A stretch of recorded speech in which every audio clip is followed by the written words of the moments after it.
And this is one of the reasons I think we're all here, and we kind of have to remind ourselves why we're doing this. He says, and how we burned in the cabin later thinking, what would things have been like if every security operative, when he went out at night to make an arrest, had been uncertain whether he would return alive and had to say goodbye to his family?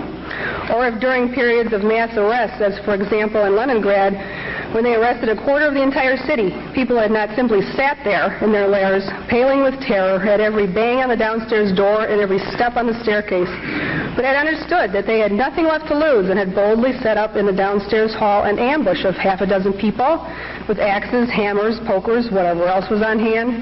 After all, you knew ahead of time that those blue caps were out at night for no good purpose. But we didn't love freedom enough. That's what makes this country great. It's not diversity, it's freedom. Bill Cooper.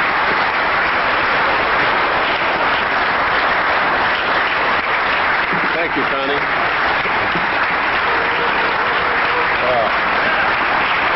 Thank you.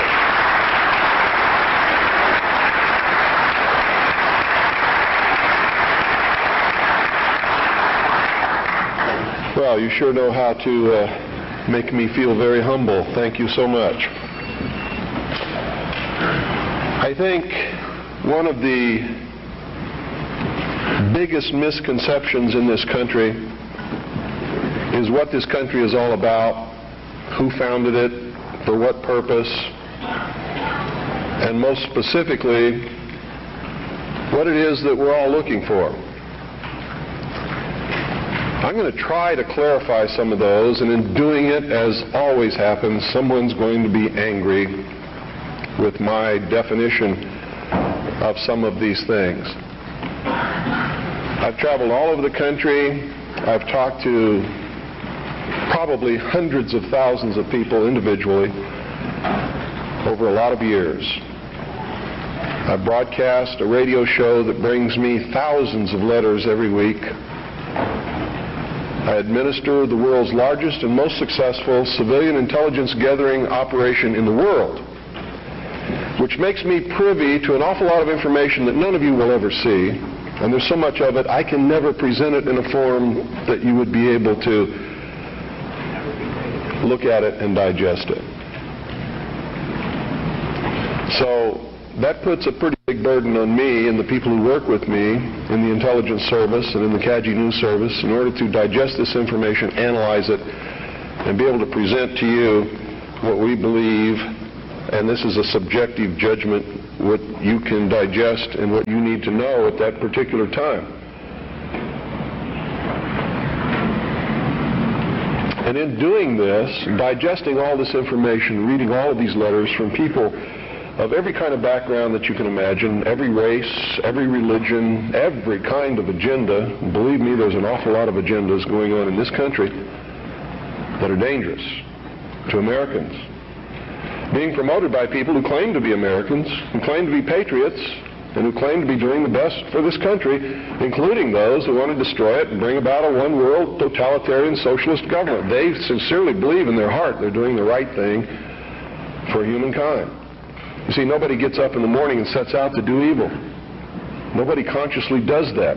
I've never met any person in my entire life who said, I'm evil, I'm going to do evil things, I like to do evil things, I want to do evil things. They don't exist, in my knowledge. They may exist somewhere, people like Jeffrey Dahmer. And I believe that even Jeffrey Dahmer probably rationalized what he was doing in his own mind to make it right. Isn't that the way we all do things? Even if we do something wrong and we know we're doing something wrong, don't we attempt to rationalize it in our own mind and to our friends to justify what we're doing? So I believe it's a great fallacy to set out to brand those whom we disagree with as being evil people. The result of their actions we may perceive to be evil. We may perceive it to be bad, but I guarantee you those people don't see it that way. And when we present ourselves to them in that light, we're good and they're evil, do you think we have a chance of getting them to listen to us? Not on your life. It's not going to happen. So I think we have to change the way we talk. We have to talk to them in a different manner. Now, don't take what I'm going to tell you standing up here today and compare it to what I say on the radio and expect the two to concur. Because when I'm here, I'm just Bill Cooper. I'm talking to you from my heart. When I'm on the radio, I am on a mission. And that mission is to slap people upside the head and wake them up and even make them hate me, if that's what it takes to get them to go examine what I'm telling them to find out that it's right.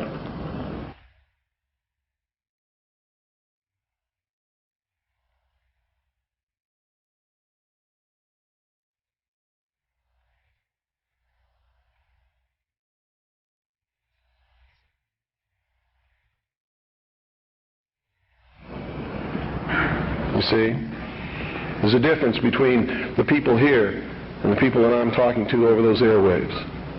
Big difference. An awful lot of you are steady listeners of the Hour of the Time and have been probably for many years. And when I'm talking on the radio, I know who you are and I'm not talking to you. And I know that when you're listening and I talk about the sheeple, the stupid sheeple, it doesn't make you angry. You know why? Because you know you're not stupid sheeple, don't you? The person that gets angry has verified that I was right. Because he wouldn't get angry if he didn't know in his heart that he's a stupid sheeple. You ever been walking down the street and somebody comes running out and says, bank robber, stop that bank robber. Do you start running? Why don't you start running? Because you're not the bank robber, right?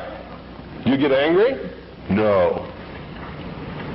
Do you pay attention? Most of the time, if you're from a big city, chances are you don't even look around, right? Now, if you're from a small town where I'm at, I mean, people will come running out in the street to see the bank robber. Because it's a small town and not much excitement goes on there, unless the IRS comes to mess with me. So, what I'm going to talk to you about today comes from my heart, from my experience in life, from playing this role as messenger, which I take very seriously, from my efforts to wake up the American people, from my family, from all the letters that I get, people that I talk to, just like I've talked to many of you here today. I've learned some things. And I think these things need to be passed on to you. And I think you need to start examining yourself, your agenda, your mission. Who are you? What are you about? What do you believe about America? Is it true? Are you helping to divide us more? Or are you helping to bring us together? Do you really understand what this country is all about? Now, I know this is going to make some of you angry. That's okay. I know that it's going to open some doors for some of you. I hope that it'll bring us all a little bit closer together. And I hope that everybody, once you've examined your own particular agenda, will try to make it fit better into what we should really be doing. And I'm going to start off way back in history, folks, because that's really where it began. The human race is young in the whole scope of the life of the earth. We're just a young species, really. Haven't been around for a long time compared to everything else that's in this world. And I'm not talking about biblical years, and I'm not talking about theory of evolution years. I'm talking about from the time when you can see that man emerged on the historical scale of this world and began to affect other species and the world that we live in, and himself, by perfecting the ability to think. First original thought. See, there used to be a time in history when man was just like all the other animals. He didn't think, he didn't know good from evil, He existed and lived by instinct just like the other animals did. If you want to believe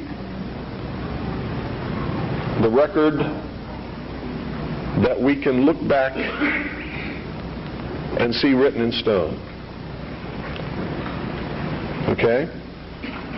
If you want to believe that there were creatures that ultimately became this thinking man that you see standing up here in front of you and sitting out there amongst you,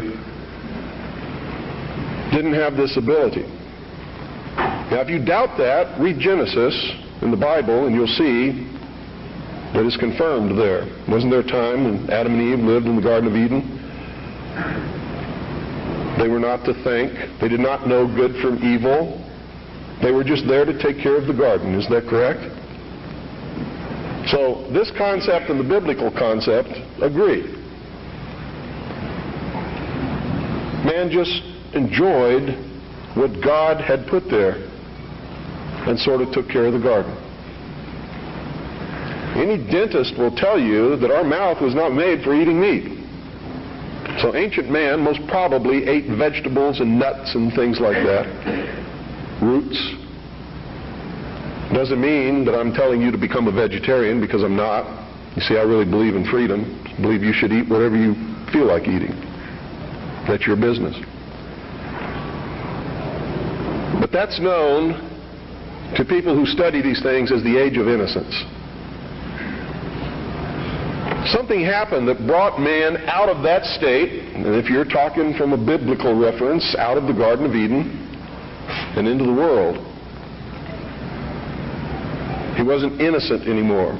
He understood that he was naked, and that his partner was naked. He could think. He could look around. He knew when something was good and when it was bad, just as we all do here. When somebody comes up to me and says, well, how do we know which is the right way to go? I know that person is setting me up to justify his bad deeds, and I won't do it. You always know. We always know which is the right way and which is the bad way.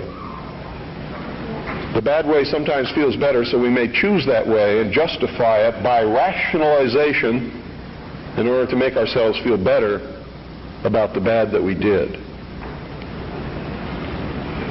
In the mystery schools, they refer to this mystical time of coming out of the age of innocence as the Luciferian philosophy. I've tried to illuminate you with this for years on my radio broadcast. In the Bible or in the church, they talk about the fall of man. Same thing. There's only one difference between the Luciferian philosophy and the fall of man, is that those who talk about the fall of man believe in God, whether or not they believe in a Savior. They believe in God. The ones who believe in the Luciferian philosophy do not. Now here's how that works. In the Bible, we're told that Eve was tempted by Satan to eat of the fruit of the tree of knowledge of good and evil. God had commanded Adam and Eve not to eat of the fruit of that tree. If you do, ye will surely die. Isn't that the commandment? Lucifer, through his agent Satan, on the other hand, told Eve, God lied to you. He's holding back the fact that you too can become God. But first you have to eat of the fruit of this tree. And if you do, you will surely not die, but shall become as gods. Isn't that true? So, from the religious aspect, we see that as the fall of man because man disobeyed God. We see that as the subjugation of the woman beneath man, where she had originally been the partner. Now she is subjugated beneath man because she was the agent of man's downfall. Is that correct? Now, I'm not talking right or wrong. I'm not trying to insult anybody in here. I'm just telling you what we're taught so that we all understand what we're talking about, because that's most important. If you understand something differently than what I'm trying to impart to you up here, and we don't have the same definition, we're not going to understand each other, are we? The mysteries, on the other hand, look at this in a different light. Here's their story. It's a metaphor. They don't believe that there ever was a God, or that there ever is a God, aside from man himself. And man has not reached that state yet, but can, and this is what they teach in the lodges, that if you perfect yourself as the temple of the God within and become Christed, you've all heard this in the New Age movement, you too can become God. In her movie, running on the beach, spinning around, I am God. Go ask her early in the morning when she just wakes up and goes and sits in front of the mirror and looks at her aging face and tries to cover it up with makeup if she's God. She may tell you a different story about that time. Around noon, she might be feeling better and become God again. But this is the reality of the human condition. We'd all love to be gods, wouldn't we? My question to Shirley MacLaine at one time was, please, Shirley, could you make me a universe?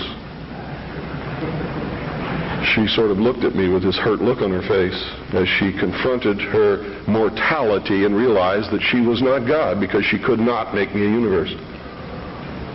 She couldn't even make herself a universe. She can't even make herself look young again. She's having a hard time paying some of her debts. God doesn't have that problem, does he? And in her case, she. Here's the way they look at it. Here's their metaphor for the end of innocence. Adam and Eve were held prisoner in the Garden of Eden by an unjust, cruel, and vindictive God.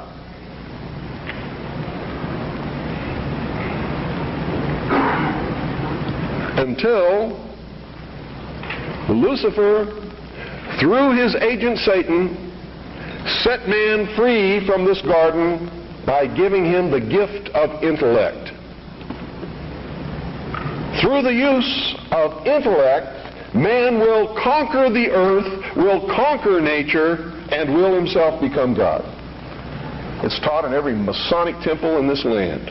Every secret brotherhood, every secret society, every mystical temple, every occult organization teaches the Luciferian philosophy. They do not believe in Lucifer. They do not believe in any entity called a devil, and they do not believe in God. It is a mistake for you to assume that they do. They are atheists in the strictest sense of the word. They are humanists. That's their religion. At the highest level, their goal is to create a world in which the adepts, the 1,000 points of light, working behind the veil to create the culmination of the great plan, can realize the ultimate happiness for mankind. That's why they don't oppose pornography. That's why they don't oppose certain crimes. That's why they say you should not be put in jail for the rest of your life for murder or anything else. There should be no death penalty, because it was a learning experience.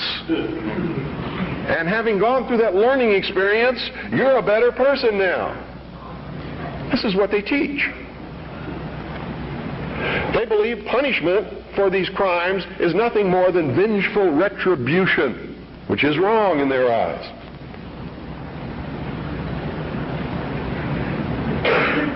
So these are really the two philosophies that we have competing with each other in the world today.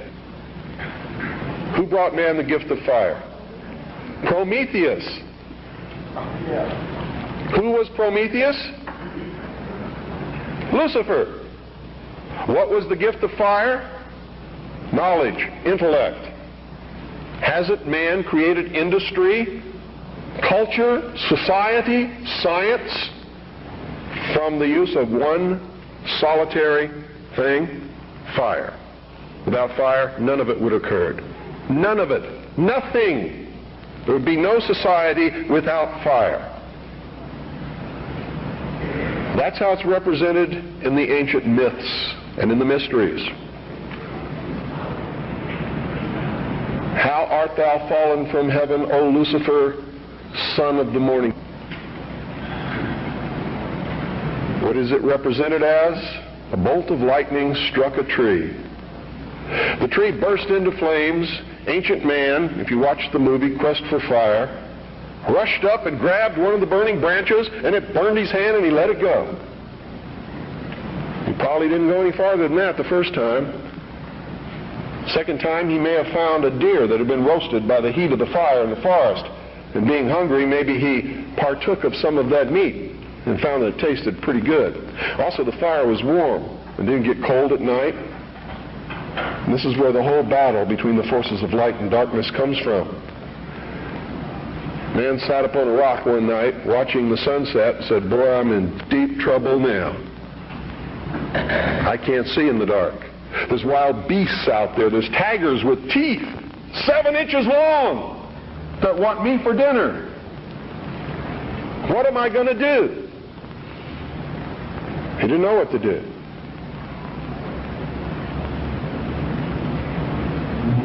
Neither would many of us put in that situation.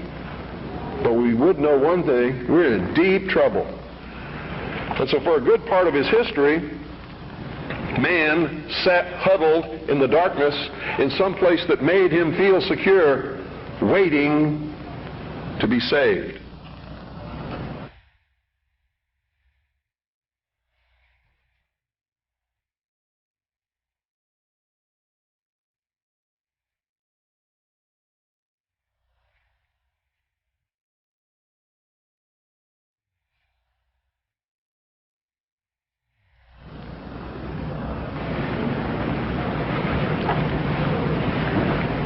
Man huddled in this darkness, fearful, trembling, cold, hungry.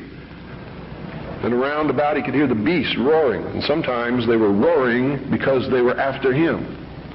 And sometimes he was eaten. A man eventually saw another tree struck by lightning and grabbed that branch with that flame on it. And by a little experimentation, he learned how to keep that fire going. And if he could keep the fire going, he knew something nobody else knew, and he became the first king, the first priest, the first scientist, all rolled into one. And he would burn this fire and keep it going. And other men in the cold of the night, wanting to escape from the terrors that were out there, would gravitate toward this glow, and they would see this man sitting there. And if he was kind, he would let them come to the fire, and they would be warm, and they would be protected, because if the wild beast came, he'd pick up a branch and shove it in its face, and the beast would go away. And so the forces of light overcame the forces of darkness, and in the sunshine of the morning, the newly risen, resurrected child that had died the night before, their Savior, warmed them and saved them from the terrors of the Prince of Darkness. You have to study these things to understand your enemy. Any general who ventures upon a battlefield without understanding the enemy is doomed to defeat. Just like a militia that forms itself upon a peninsula has already created its own concentration camp, unless it has a navy.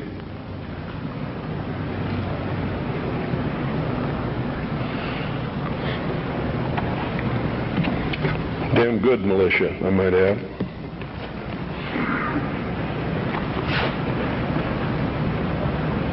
What is the upshot of this? What am I getting at here? These people believe, and they have conducted themselves according to their belief and their philosophy, since the very dawn of man. These people learned how to control others through the use of a hidden knowledge. This ability to keep that fire going was a technology that nobody else knew. By observing the fire, by keeping it going, by creating ceremonies around this fire, they became a mystery to the others. A mystery always holds sway over those who don't understand it. And the priesthood was born. No king ever existed without the permission of the priesthood. And I don't care what religion you're talking about or what period of history you're talking about, it is the truth. The kings never had the power and don't to this day. Kings exist at the whim of the real power, which is the priesthood standing behind the throne. And when the king ceased to be of benefit to the priesthood, they would simply poison him or get rid of him in some other way. The king is dead, long live the king, and there would be another king appointed. There was even a time in history when the king was a sacrificial king, just like John F. Kennedy was in the Temple of the Sun known as Dealey Plaza. They would pick a young man at the height of his virility, appoint him king for 1 year. During that time, he could do or say or command whatever he wanted. The priesthood was always there to make sure he commanded the right things, have any woman that he wanted, and at the end of the year, he was ceremoniously sacrificed upon a rock, his heart ripped out, his body dismembered into 14 pieces and scattered over the land. And this is where the legend of the Osirian cycle began. It was to ensure the fertility of the crops of the next year. And young men would volunteer for this in their patriotic duty to their kingdom, to their family, so that they could have prosperous years. Much as our young men may volunteer to rush out over the water to a place called Kuwait or Iraq and die in the God-forsaken sands of a place that nobody can even find on a map and never heard of until it happened, all so that he can be called a patriot, someone his family can be proud of. It escapes me how they can ever arrive at these conclusions, but they do, and the priesthood always takes the most advantage of this willingness to sacrifice oneself upon the altar of his country. The problem with it is very seldom really for the country. It's for the advancement of the agenda of the priesthood, whoever the priests happen to be at the time.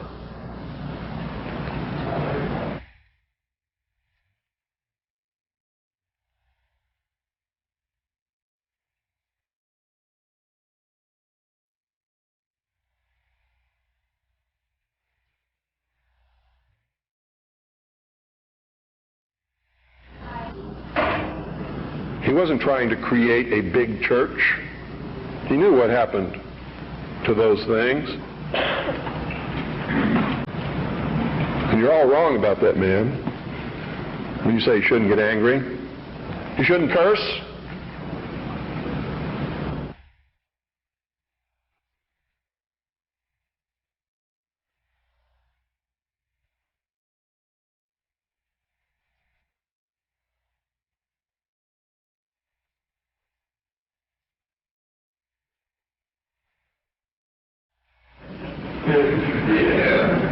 What about the time he cursed the fig tree?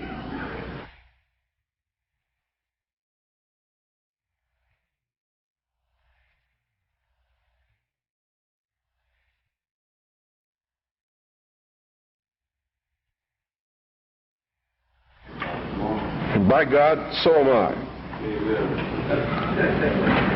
And so should you be. This country was founded by dangerous men. Amen. And the moment the people in this country cease to be dangerous men, it's going to be the day we cease to have a country. Their whole goal with this philosophy is to teach all men and women that the only end of life is to seek the utmost pleasure and happiness that you can get out of it, because when you die, there's nothing else. That's what they teach. That's what they want you to be. They don't want laws against sexual promiscuity. That's why they don't want families. That's why they don't want marriage. That's why they encourage homosexuality. There's a method to their madness. There's really not much method to yours, because you're operating from a place of ignorance. And until you change that, you're going to be bumbling around, bumping into each other, saying and doing the wrong things, not understanding the nature of your enemy. And if you don't understand the nature of your enemy and the weapons they use, you cannot fight that enemy. You can't fight the battle. You shouldn't even be on the battlefield. That's why you're losing the war. And don't tell me you're not, because I'm in a place of great knowledge about who's winning and who's losing this war. And I can assure you, you're losing the war. Doesn't mean it can't be turned around. But it'll never be turned around until you learn what you need to know. You don't even recognize half the weapons that they use against you. And some of them seem so insignificant that you don't even try. They want to create a world where everybody is happy all the time, doing all of the things that, if you're from a good religious upbringing, is wrong to do. If you're not from a religious upbringing, but you have a good brain and you understand the purpose of morals and ethics, it's still the wrong thing to do. If you're a thinking person. And then the priests had an army. Oh boy, weren't they happy with that?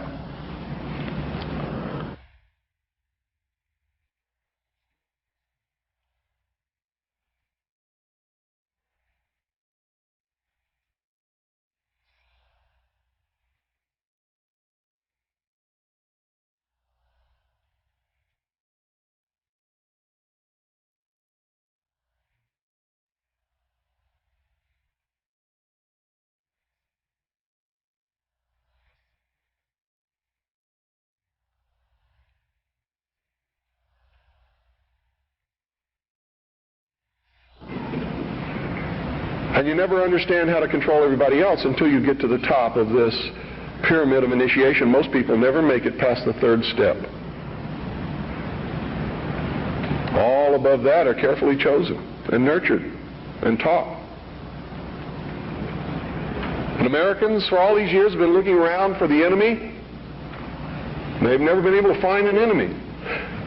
So those who control them were able to control them even better by giving them an enemy. That's what Stalin and Churchill and Roosevelt determined at Yalta. Who was going to be the enemy post-war? Turned out to be Stalin. And there was going to be this phony Cold War so that the population would never discover the real enemy. And I'm talking about the population of the Soviet Union as well as the rest of the world. You see, the enemy has always been here. It's your uncle, your aunt, your father, your mother, your brother, your sister, your nephew, your nieces, who belong to the fraternal orders collectively known as the mysteries. The very highest degrees of which, combined together,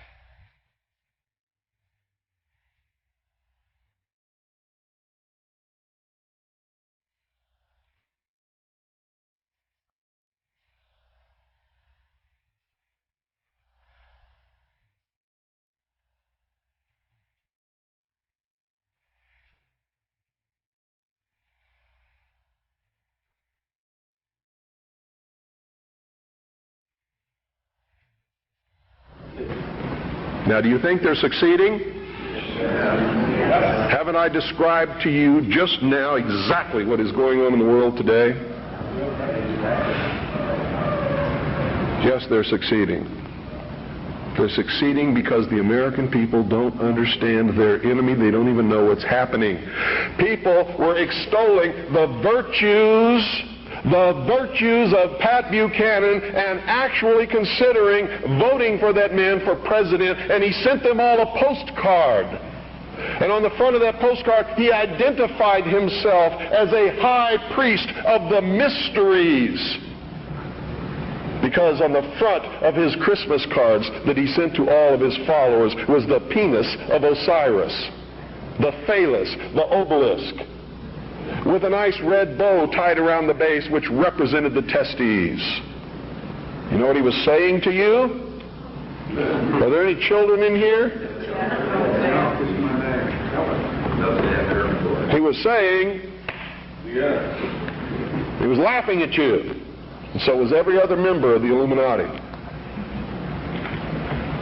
He's a highly degreed member of the sovereign and military order of the Knights of Malta, which was taken over in the Peasants' Revolt in England by the Knights Templars, who had sworn revenge upon the old Hospitallers of St. John's, which later became the Knights of Malta because of their role in the suppression of the Templars.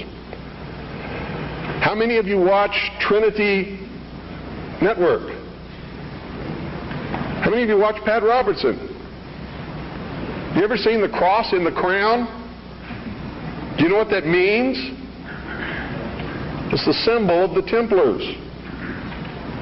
The Knights Templar. It is the symbol of the unification of the church and the government over the people. Is that what you want? Every time any church gets control of government, the people suffer. It has always happened. That's why our founding fathers established a country where that was not supposed to happen, where everybody was free to worship at the altar of their choice. And if you think they were all of one mind, you better think again. How many religions of the Protestant group do you think existed in this country when our founding fathers put together the Constitution? Over 1,500 different groups, all claiming they were right, teaching a different dogma, quoting Scripture to justify what they said, and everybody else was going to hell. So don't give me this Christian nation bullshit, because that's what it is. This nation reflected Christian values because the people who made up the government in the early days were Christian, but none of them agreed with each other, and they still don't today. They very seldom ever have. What do you mean by Christian? Seventh-day Adventist? Branch Davidian? We need to do some serious evaluating, some very serious checking out of agendas. If you really want to take over the government and make it a theocracy, because I'm going to tell you exactly what's going to happen if you do that. You're going to burn people at the stake who disagree with you. And if that happens, I'm going to have to take up arms all over again. And so will many of you, because you're going to be persecuted. You see? Because whichever one controls the government, you're going to have to conform to that teaching, and if you don't believe in it, you're a heretic. Do you understand what I'm talking about? What is our common bond truly? Freedom. Freedom. Without freedom, you can't be a Christian no matter what denomination you belong to. You can't be a Buddhist. You can't own a donut shop. You can't drive from here to Oregon. You can't be an American, because that's what it's all about, and that's the only thing that it's all about. Nothing else. Nothing else. It's about freedom. Freedom. Only freedom.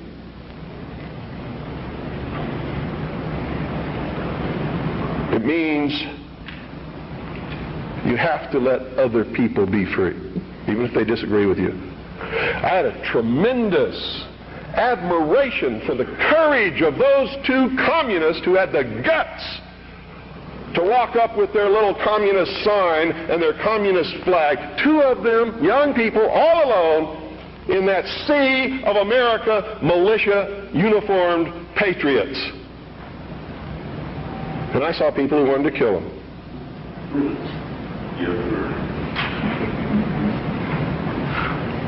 You know, I don't like their philosophy. They're misled, misguided. Communism is a terrible thing. But they had guts, and I had a great respect for them. And I believe in freedom, which means there is no way in the world that we could have had that meeting on your State House grounds this morning unless they had the right to do what they did. Then you had better understand that.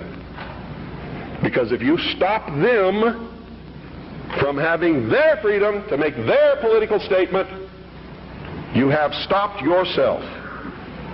You have stopped everyone. And that must never happen in this country. It must never happen in this country.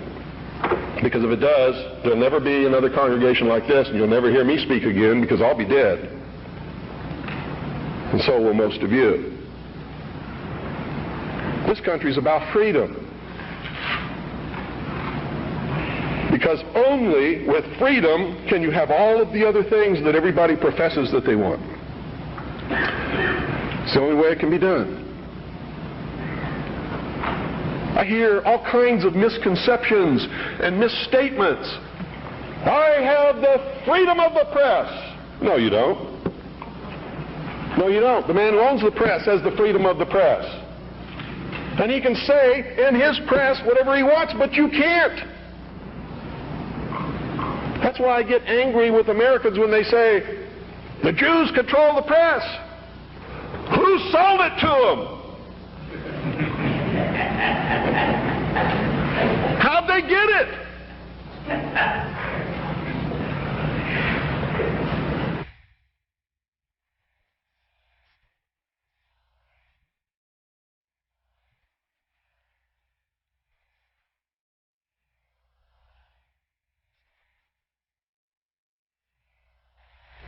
That guy that owns the press, that's his press. He can do with it what he wants. Just like you do with your car what you want because it's your property.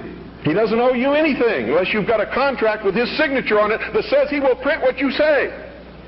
If you can't produce that, he doesn't owe you anything. That's America. You know what's wonderful about America? You can have a press. I have a press. How many of you have seen my newspaper? That newspaper's no joke. It makes congressmen cringe when they see it. It scares the hell out of the enemy. You too can have a radio show. I'm going to teach you how just here in just a couple of minutes. You too can publish books like this. I did it. The Harvest Trust is the trust for my children. I'm not rich. I don't have anything. You know how I financed this book? I sold copies before it was printed to people who believed enough in me to buy them. I don't have any money. I have my family. And that's all the wealth I ever need. I don't make any money from my radio show. Veritas has operated in the red from the beginning. And probably always will. But I got something that you don't have. I have a free press. It's mine. And I get to say what I want. And I get to publish what I want and print what I want because it's mine. And I'm free. And it's my free press. That's why I don't care if somebody calls up my radio show and says they don't like what I say. Screw you. Get your own show.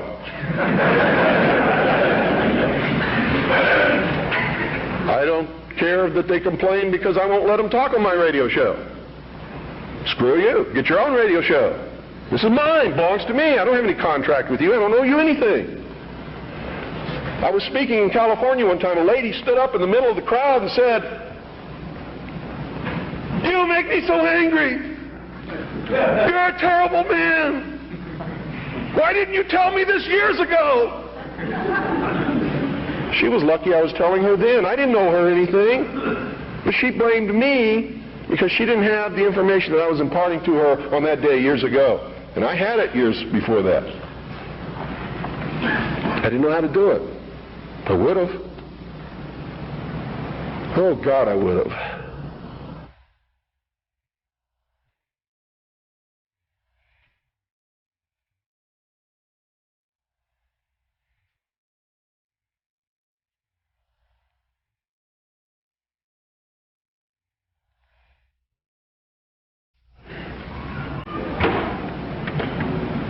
But we're making some chinks in those walls.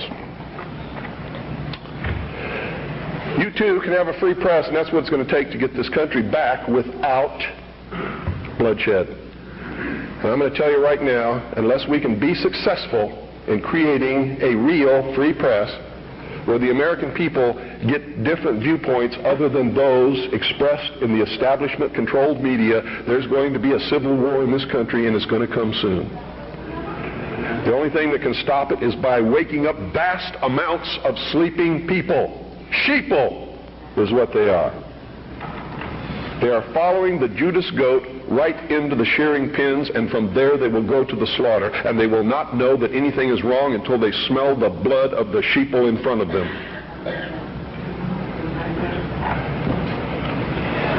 Anybody can publish a newsletter or a newspaper. Anybody. It is not expensive. It is not difficult. And everyone in this room should be doing it all across this country. And everybody that you come in contact with, you should encourage them to do it. And we should flood this nation with information. Not rumor, not opinion, not bullshit. Documented fact. Everything you print must be documented. If it's not, eventually people will stop reading your newsletter or your newspaper. Because all they have to do is check out a few things and find out it's not true, and you're finished. You must publish only documented fact. And you must stay away from printing articles from people who will not document as fact what they put in their articles. That's why my broadcast scares the hell out of socialists. That's why, in a White House memorandum, I was named as the most dangerous radio host in America, not because I'm going to go out and shoot somebody, but because I shoot documented facts which cannot be refuted.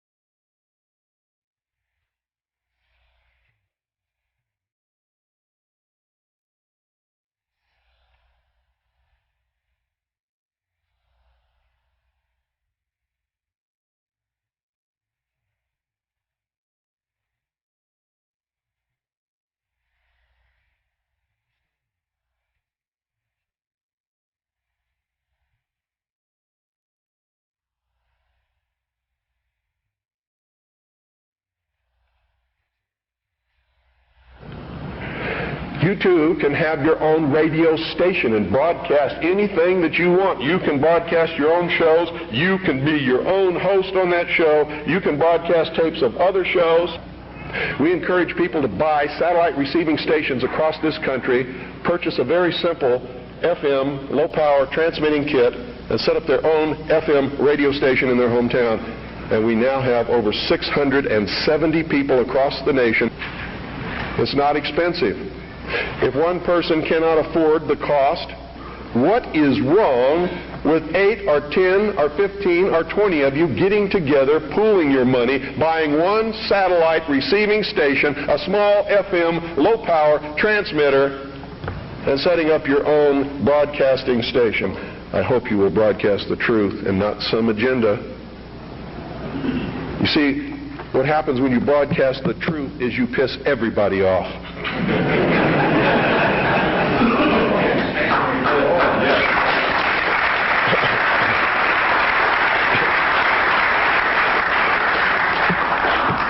If you don't have my address, I want you to write it down. It's the Harvest Trust. P.O. Box 1970. I'll repeat it a couple of times. Eagar, Arizona. Eagar is spelled E-A-G-A-R. Arizona 85925. That's the Harvest Trust. P.O. Box 1970. Eagar, Arizona 85925. If you have purchased Oklahoma City Day One, it's on the back cover at the bottom. If you don't have a pen and you would like to have the address, you can go up to my wife's table upstairs on the second floor and get one of our flyers. The address will be on the flyer. And all you have to do is purchase that equipment, set it up, hook it into the satellite receiver, and you're on the air with your own radio station within just a few weeks. Broadcasting the Worldwide Freedom Radio Network are your own shows, are other networks that are up there that are Patriot Broadcasting, such as Amerinet and others. Understand this too. I'm not trying to tell you what the truth is, because sometimes the truth is extremely difficult to find.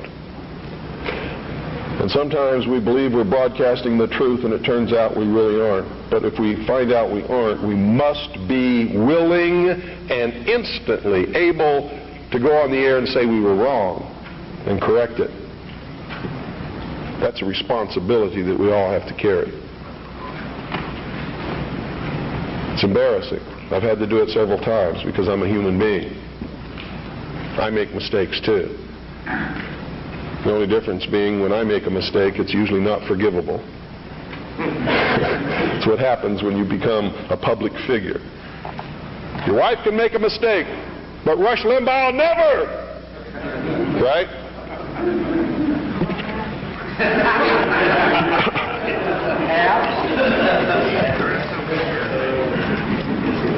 I want you all to get interested in this. All of you should be publishing a newsletter or a newspaper. All of you should be documenting what you publish. All of you should have a satellite receiving station and be rebroadcasting programming to your neighborhood. All you got to do is make sure that you're broadcasting on a frequency that's not interfering with any other broadcast. Which means you don't just check it at your house. You get in your car and you drive out 25 miles and all around, and you make sure that there's nobody else on that frequency before you use it, so you know you're safe. In my little town of Eagar, which is a very small town, between Springerville and Eagar is 2 miles. Another 2 miles either way, and you've covered everybody in the valley. And I'm up on a big mountain in the middle of this valley where the town surrounds the mountain, and I'm broadcasting 6 miles in every direction in my town. And it's militia country. Arizona is dangerous for socialists. And when the war starts, heaven help whoever they send to fight in Arizona. Because it's still really kind of like the old West days in a lot of places. It's dangerous. Where I live, Ike Clanton made the sheriff angry one day. The sheriff rode 25 miles, grabbed Ike Clanton by his hair and drug him to jail by his hair. Which brings me close to the end of my, I think it is. How much time do I have? 3 more hours. Come back after Jim talks a little bit and talk more. Yeah. Just let me give you a little parting note here. I'll be back up as well with, as will the others, to answer questions later. Mr. Collins has to catch a plane, so I'm going to cut my talk short, and please give him your undivided attention. I'm going to tell you right now, because I deal in reality. I'm going to vote for Charles Collins, but at the same time, I'm a realist.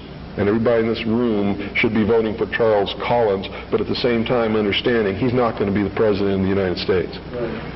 Okay? And I'm only telling you that so that you're dealing in reality. Okay? But he is the best man on any ballot in this country. Thank you.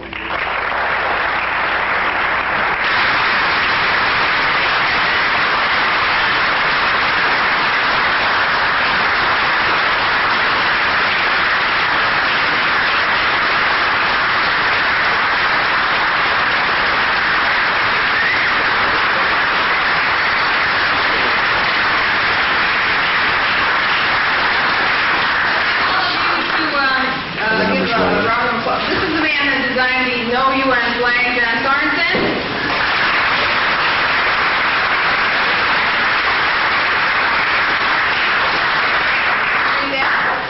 Thank you very, very much, Bill, for coming in. And this is, did you read the other ones too? Or? Go ahead. Okay, in appreciation of William Cooper for the continuing support of American individual sovereignty, saying no to the UN.